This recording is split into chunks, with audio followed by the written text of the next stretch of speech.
a mais uma edição do Ponto de Encontro. O outono mal começou, mas com ele também chegou uma doença que andava esquecida pelos brasileiros. É o H1N1, também conhecido antigamente como gripe suína. Este ano a doença começou a se manifestar mais cedo e já vem preocupando muita gente. Por isso, o Ponto de Encontro fala sobre esse assunto na edição de hoje. E para isso estão com a gente aqui no estúdio a doutora Débora Aguiar Patrocínio, ela é pneumologista e também professora da Faculdade de Medicina da PUC, e o Dr. Rogério de Jesus Pedro, ele é infectologista e também professor da Faculdade de Medicina da PUC Campinas. Doutora Débora, doutor Rogério, obrigada pela presença hoje aqui no Ponto de Encontro, debatendo esse assunto. Doutor Rogério, a gente tem visto esse ano que as pessoas estão mais preocupadas com o H1N1 porque o vírus começou a se manifestar mais cedo, né? Os especialistas esperavam que esse vírus talvez voltasse a ocorrer esse ano, mas a partir do finalzinho de abril, começo de maio. Existe alguma explicação para essa doença começar a se manifestar antes esse ano? Realmente essas infecções pelo vírus H1N1 ou por outras infecções virais, elas ocorrem mais frequentemente nos meses mais frios e mais secos do ano.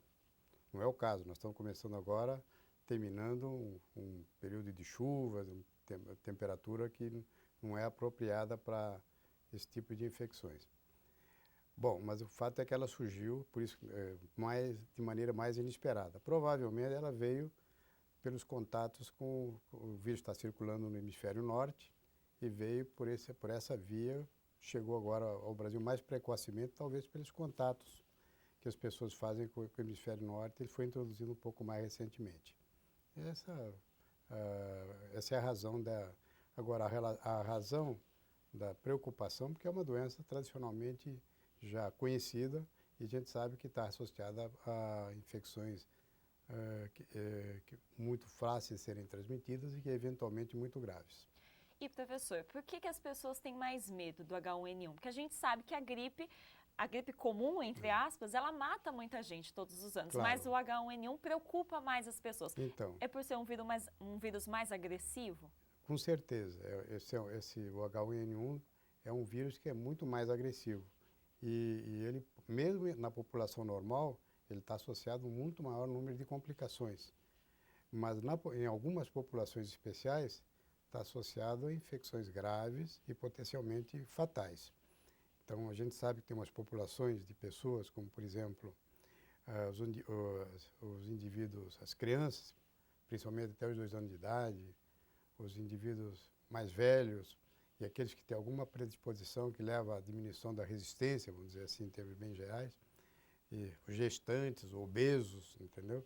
São pessoas que têm um risco de ter complicações maiores por esse vírus.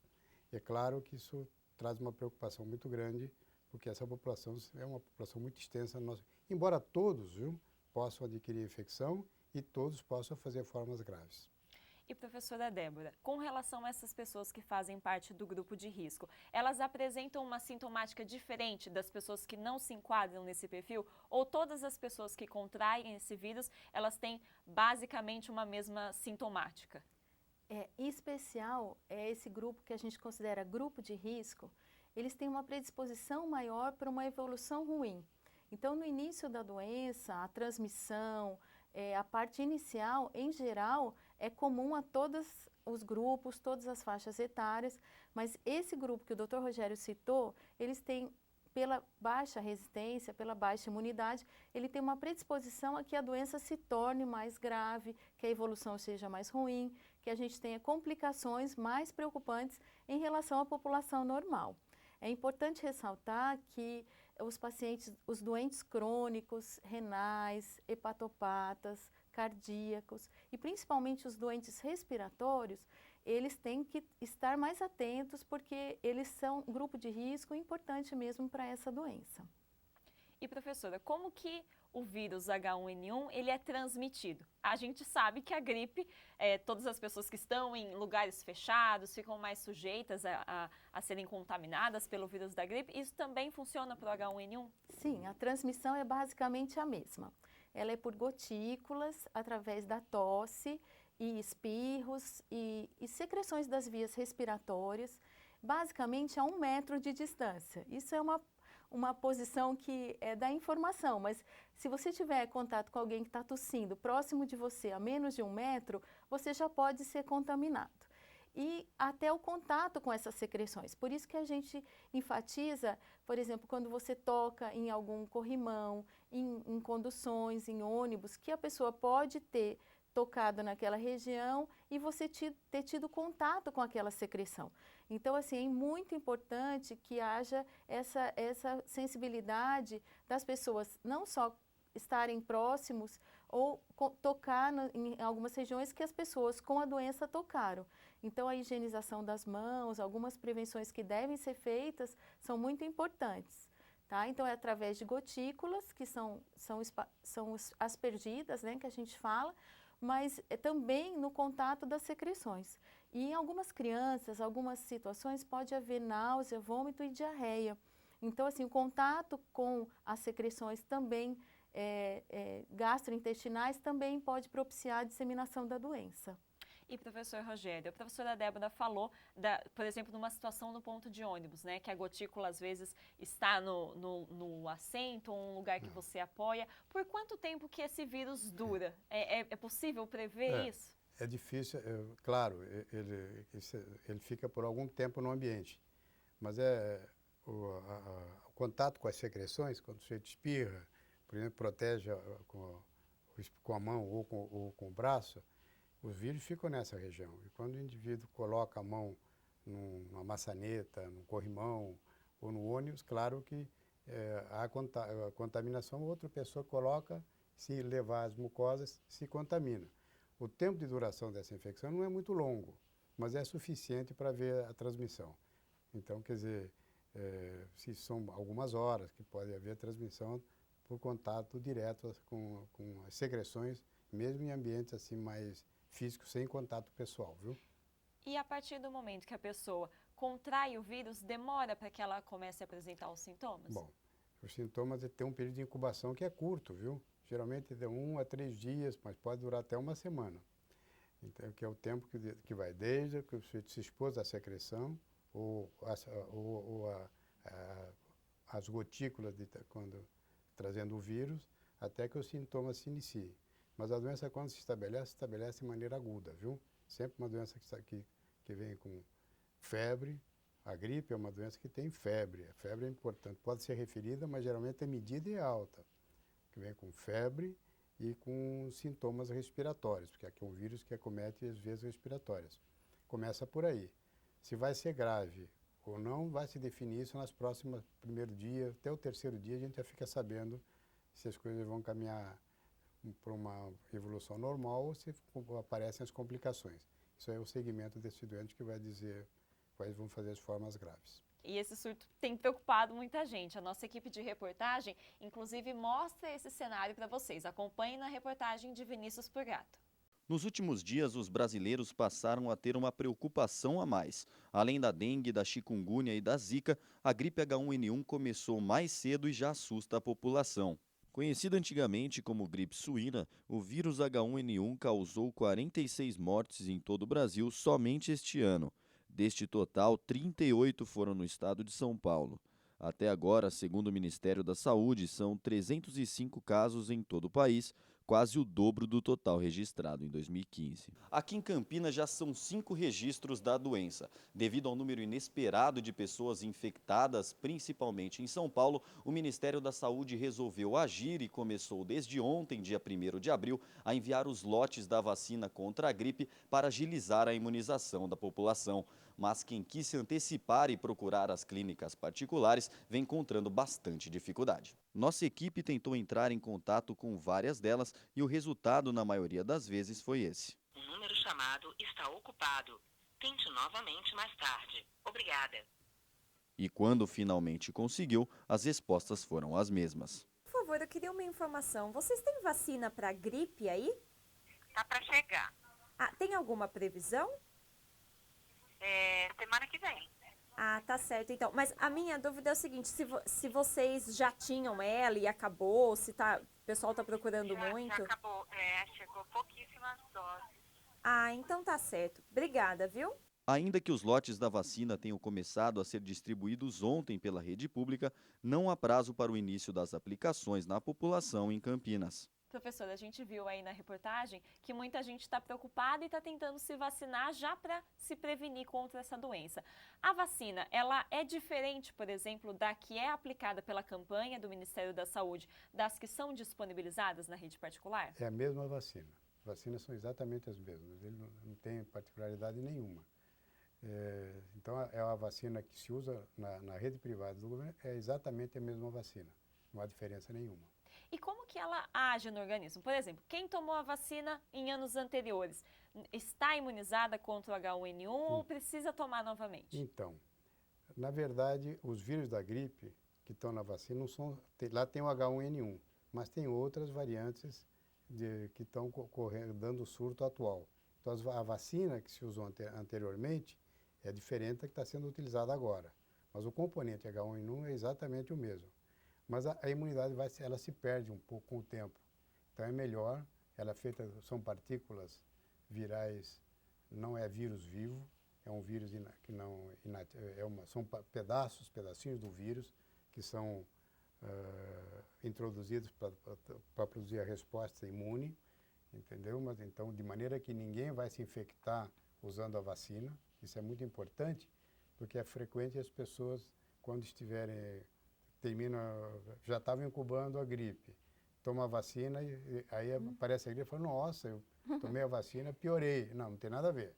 Simplesmente a vacina não tem partículas vivas, portanto ele não causa infecção nenhuma. Mas ela tem componentes antigênicos que vão fazer a produção de anticorpos específicos contra o vírus da gripe. Então a vacina é a mesma que se usa na rede privada e na rede pública. Ninguém inventa isso. Isso são pesquisas mundiais que se fazem anualmente e as vacinas são atualizadas. Mas os vírus componentes da vacina, o H1N1 é o mesmo, mas os outros têm componentes novos que estão sendo introduzidos nessa vacina. Ou seja, quem se vacinou o ano passado, mesmo já tendo o H1N1, deve se revacinar esse ano novamente. Professora Débora, então isso também significa que, por exemplo, quem já passou pelo vírus, quem já teve a doença, também está sujeito a apresentar novamente ela.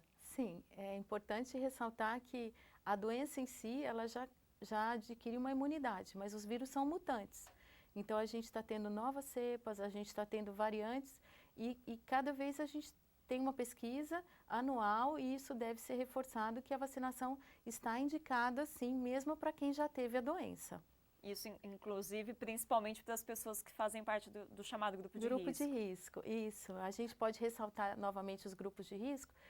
São as crianças menores de 2 anos, jovens de 2 a 18 anos que usam o ácido acetil salicílico, obesos com índice maior de 40, né, índice de massa corpórea maior de 40, os indivíduos que têm essas doenças crônicas que a gente referiu, as gestantes e os idosos. Então, esses grupos, eles têm que se empenhar na vacinação mesmo para que a gente evite uma gripe inicial que pode se tornar uma gripe mais intensa e que pode ter uma complicação importante nesses grupos de risco.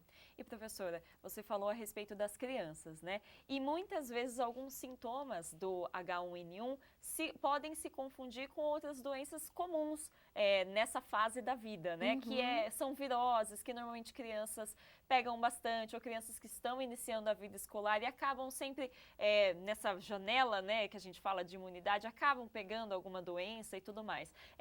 Então, como que os pais devem agir, né? Ao primeiro sintoma que aparecer, eles já devem procurar uma ajuda, nunca tentar medicar por conta própria essa criança? A automedicação a gente sabe que exige muita sabedoria, porque assim, a diferença dessa gripe realmente é em relação ao quadro, que o vírus é mais agressivo. Então, a criança, como disse o professor Rogério, ela vai apresentar uma febre, inicialmente de início súbito, um pouco mais elevada do que a gripe comum, tá? Então, ela chega a ultrapassar 38 graus. A criança já tem sintomas de prostração, ela chega a perder o apetite, ela fica um pouquinho mais desidratada. Então, em relação à dinâmica, a criança fica muito mais abatida do que a crise normal. Além disso, tem os sintomas respiratórios, que são importantes. A criança tem, pelo edema da mucosa, ela tem uma respiração oral, então ela fica muito mais ofegante. Ela pode, eventualmente, se ela tiver também alguma comorbidade, como asma, se ela já tiver alguma doença pulmonar ou cardíaca, ela pode ficar um pouquinho mais arroxeada do que a gripe comum. Ela tem também sintomas que podem evoluir de uma tosse seca para uma tosse mais produtiva mais rapidamente do que a gripe normal. E a própria dinâmica da criança, ela vai ficando prostrada, ela vai ficando sem vontade de fazer as coisas, mais apática. Isso gera uma preocupação, deve gerar uma preocupação maior dos pais, porque o vírus também ele evolui para uma pneumonia viral, que é uma infecção mais grave do que só de vias aéreas superiores. Então, nesses casos, se a criança manifestar algum desses sintomas, o pai deve procurar já, não esperar ou automedicar, mas deve procurar porque o H1N1 nas crianças menores de 2 anos, ele pode ter um risco uma gravidade muito maior do que o vírus da gripe comum. E, professora, você também falou, assim como o professor Rogério, das grávidas, né? Esse ano, as grávidas têm sofrido bastante, né? Muito susto com relação a várias doenças, né? Dengue, chikungunya, principalmente a Zika, né? A doença Zika, provocada pelo Zika vírus. E agora, novamente, o H1N1. Nos casos de gravidez, existe alguma comprovação, por exemplo, de que o vírus também afeta o bebê ou é mais pela imunidade da mãe mesmo que elas fazem parte do grupo de risco?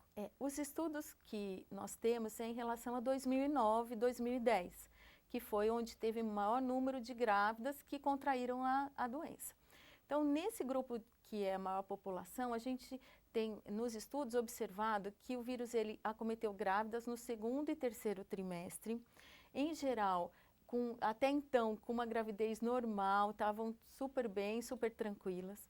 E essas grávidas, em geral, elas tinham alguma outra doença, em geral, doenças respiratórias. Então, eram grávidas que eram ex-tabagistas ou grávidas que tinham asma. Então, essa associação, doença respiratória mais alguma doença pulmonar, gerou uma predisposição a ter.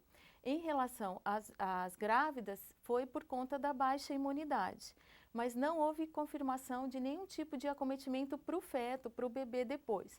Em geral, os bebês nasceram bem, não teve comprometimento, tanto é que os óbitos, os casos letais foram das mães, e muitas dessas crianças elas sobreviveram.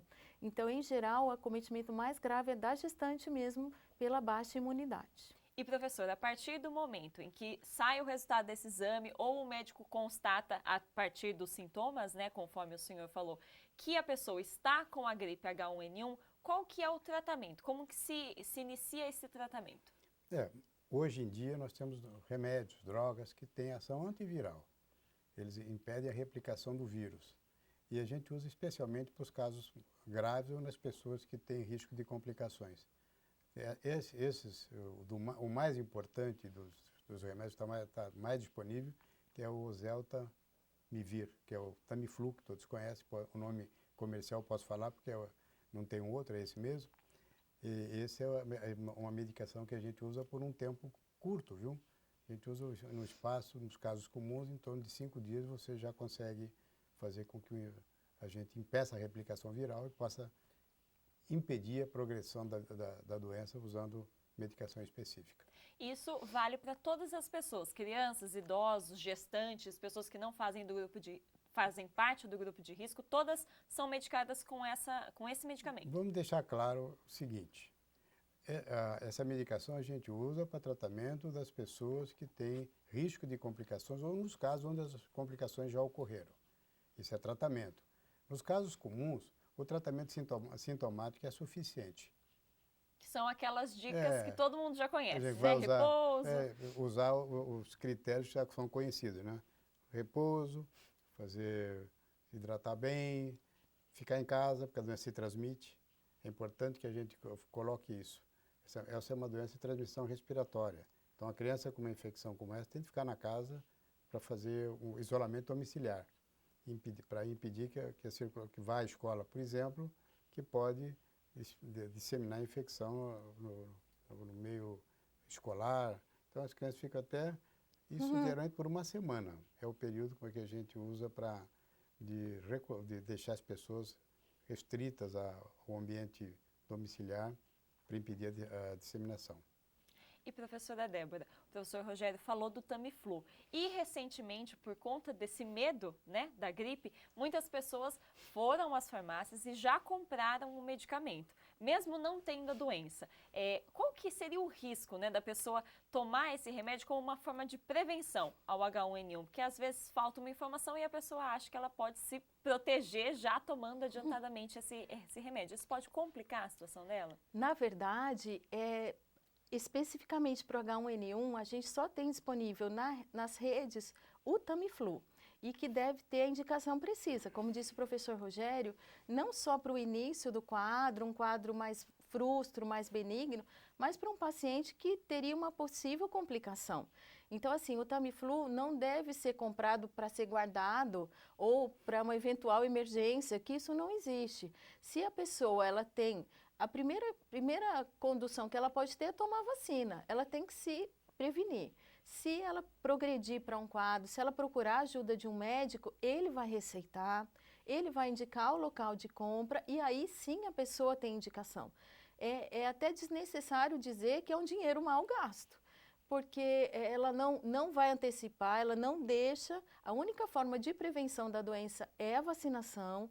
Então, não adianta ela tomar o remédio antes, ela deve ser tomada no momento do vírus, ele é um antiviral. Então, a gente quer deixar bem claro que essa correria para a farmácia, primeiro que ele já anda um pouco diminuído, ele já está em falta. E segundo, que não previne nada, não diminui o risco para uma doença mais grave. Mesmo as pessoas do grupo de risco não têm minimização dos sintomas, nada disso vai acontecer se ela antecipar. Pelo contrário, a gente não sabe que tipo de resistência, eventualmente, porque ela não vai ter outra opção. Então, deixa para o caso específico. Tá certo. E a gente já está quase chegando ao final do nosso programa, mas antes de encerrar, eu queria que vocês falassem, deixassem um apelo aí para a população, que a gente tem visto que muita gente tem se desesperado diante do ressurgimento, entre aspas, aí, do H1N1. Mas existe a necessidade de um pânico por conta dessa doença, professor Rogério? Pânico não. Eu acho que a gente está vendo mais cuidados, sim. Entendeu? Quer dizer, as pessoas que têm mais suscetibilidade de ter complicações com as doenças respiratórias, principalmente com infecção pelo vírus da gripe, claro que eles têm de se precaver. Se precaver significa, primeiro, vacinar antes que os sintomas, que a doença surja. A vacina está disponibilizada. Infelizmente, ela não está disponível ainda. Existe uma certa restrição, porque existe uma procura muito grande. Mas, principalmente, os grupos de risco vão ter a vacina e o governo vai distribuir a partir do começo de abril. Ele começa a distribuir nos postos de saúde, nas unidades básicas ou nos serviços do governo e vão oferecer especificamente para os grupos de maior risco. Os outros, todos podem se beneficiar da vacina, desde que ela esteja disponibilizada. Mas, principalmente, os grupos de risco devem se vacinar. Então, esse é o primeiro cuidado. Outra coisa é evitar contato mesmo com pessoas que estão com doença respiratória. E as pessoas que estão com doença respiratória podem se cuidar usando, por exemplo, máscaras, para impedir que as gotículas a transmissão é através de gotículas. E a gotícula, se você usar uma máscara durante o tempo que você está doente, você impede que as pessoas circunstantes se infectem. A gente usa isso no hospital, entendeu? Mas as pessoas, mesmo na casa, na comunidade, eles podem usar isso. Vendo na farmácia, uma máscara cirúrgica simples, você pode usar isso. A gente vê isso no Japão, sempre que aparece, parece um monte de gente com uma máscara. Às vezes por que não é uma poluição questão e doença, de educação. Eles estão fazendo o seguinte, estão fazendo a profilaxia da infecção, diminuindo a transmissão. E o restante são cuidados, acho que bom senso. Quer dizer, é uma doença que preocupa, não é uma doença mortal, mas é uma doença que está associada a complicações, mais do que as infecções causadas pela influenza comuns. Então, de maneira que realmente é importante a gente tomar cuidado, não é bom se expor. A vacina e os cuidados gerais em relação aos comunicantes. Então não Ótimo. precisa de pânico, Não. mas é importante se prevenir, né, professora? Eu acho que é muito importante a gente ressaltar que a máscara, o álcool gel, se você andar com ele na bolsa, é importante para as crianças que manipulam, que brincam em parques. Então, assim, a gente sabe que criança tem menos segurança nesse sentido. Se você estiver no hospital, evitar fazer inalação. Porque, assim, a inalação é um meio de propagação para todo mundo. Então, assim, a gente sabe que muitas vezes a pessoa com sintoma, ela procura emergência médica e, no caso de algum médico ou um serviço que não esteja tão habilitado, fazendo a inalação, tanto a pessoa quanto o ambiente ficam disseminados daquilo, é um outro método. Sempre ficar atento em relação aos contactuantes. Se você tem alguma pessoa do grupo de risco na sua casa e você está com uma tosse que ainda não sabe se ela é o H1N1 ou não, evite a exposição. A gente sabe que a transmissão se dá um dia antes dos sintomas. Então, assim, a pessoa pode passar. Então, se você tem algum desse do grupo de risco, evite o contato próximo. Tá certo. Professora Débora, professor Rogério, eu agradeço a presença de vocês hoje, conversando com a gente sobre esse assunto. Muito obrigada pela participação. Foi um prazer. Obrigada. Muito obrigado. E essa edição do Ponto de Encontro fica por aqui. Outras produções da TV PUC você acompanha na nossa página no Facebook, nosso canal no YouTube e também no site que aparece na sua tela. Obrigada pela companhia, um ótimo fim de semana para você e até semana que vem. Tchau, tchau!